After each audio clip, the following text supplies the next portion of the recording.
ever. So this is my first time doing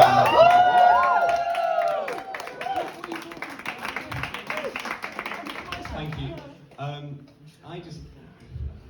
I don't want to disappoint you. I'm worried I might not satisfy you, because my delivery's a bit stiff.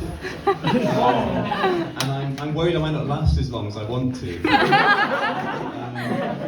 I am actually petrified, and normally I would relax by watching a film. Last night I was also nervous about this, and me and my friend decided to go out and watch Cocaine Bear.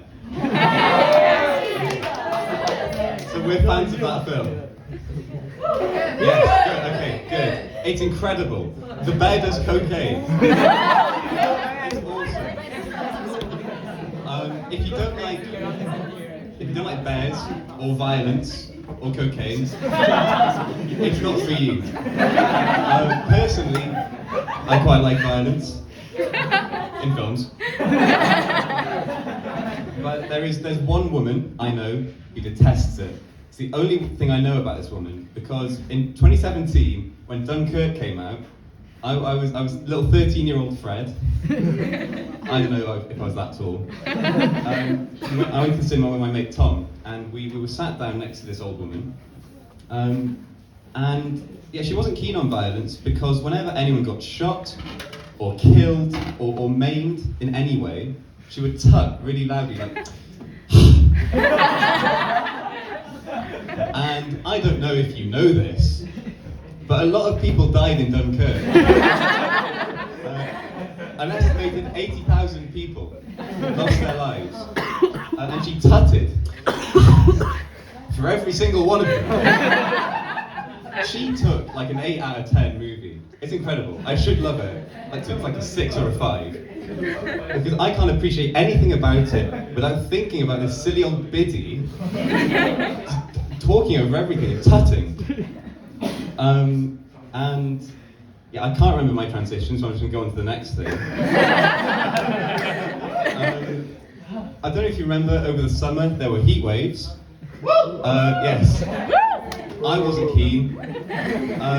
And I was meant to do my gold Duke of Edinburgh's expedition, and then the first one hit. That was cancelled, thank God. And it was postponed to mid-August, which is when the second heatwave happened. On the weekend we were meant to do it. They pushed it back another 24 hours, so only the first day was blisteringly hot. It got so hot that when we put more sun cream on, it just mixed in with the sweat. It was vile. Thankfully, the weather got wetter as it went along, but the third day is what I would describe as sort of relentlessly damp. Like it wasn't raining, but it was also just generally misty, and everything you wear is just a little bit damp, and so you're a little bit uncomfortable, but not enough to warrant actually pointing it out to people. So it was that all day, and by the end of the third day, my clothes were all sodden. I had a waterproof coat on, very expensive, Mountain Warehouse. I had my phone in my pocket, there. This exact phone, actually. Oh wow. Sorry, the mic, I don't know if it's got louder. Sorry, that scared me. We were walking along, and so my clothes were all wet, start of the fourth day. Now, we were hiking in the Brecon Beacons. I don't know if anyone's familiar, yeah? They're cool, they're nice. And our goal was the Brecon Beacons burger van. It was meant to be like cataloguing, the local wildlife, but really it was just like chomping down on a burger. And we were walking along, there's like the final bit, we're walking along. I don't know how far I can go with this. Bingo. We're walking along, and it was quite a sheer drop. Like, it was actually, if I'd fallen down, I would have definitely broken up my legs. We're walking along, and it was really foggy, and I can hear a woman's voice. And I'm thinking, whoops. I'm thinking, okay, she's just over there somewhere behind the fog. Cool. But then, as we're walking, I realise that the voice is following me, like some sort of demon. So I put two and two together, realised, oh, it must be my phone. I checked my phone, I'd rung the police. from my lock screen by mistake. I'm like, sorry, I've not been kidnapped or murdered. Hang up. Back in my pocket it goes. And I'm walking along again, and I hear the voice again. So I think, oh, that's weird. I say again, sorry, I've still not been killed or maimed. Hang up again. Turn my phone off for extra precautions. And I still, to this day, don't know how this happened, but my phone turned itself back on. So I'm walking along again, not enjoying the scenery because there was none.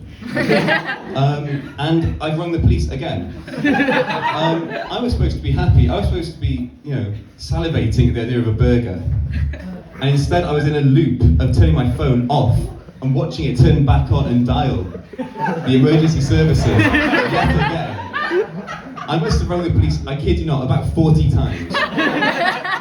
And I tried taking the SIM card out. I didn't realise you can still ring the police without a SIM card. Very useful in all situations except the one I was in.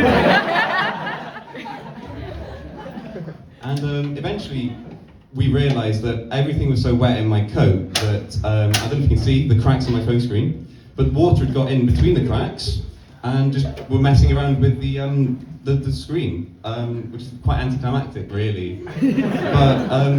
But as soon as we figured that out, took the screen protector off, and I left my phone in a dehumidifier for 3 days. Little thing in a plastic bag. My mum told me how to do it. Rice is rubbish. And I wake up 4 days. Did you say Asian? No, I'm very white.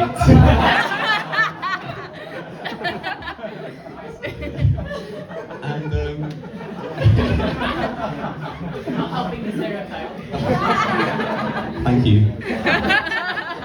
And I wake up 3 days after I got back to a text from Dyfed Powys Police in Wales saying, please contact us immediately. So I ring back and 111 I think it was, the non-emergency part. And I sort everything out saying, yeah, no, I'm still okay, not been kidnapped or murdered, thank you. But I was kind of offended as well because it said, respond immediately to this text so we know you're okay. But I hadn't. It had been 72 hours. And they didn't send anyone after me. I was just hurt. Thank you. I hope I satisfied you and left you craving more. You've been lovely. Thank you very much.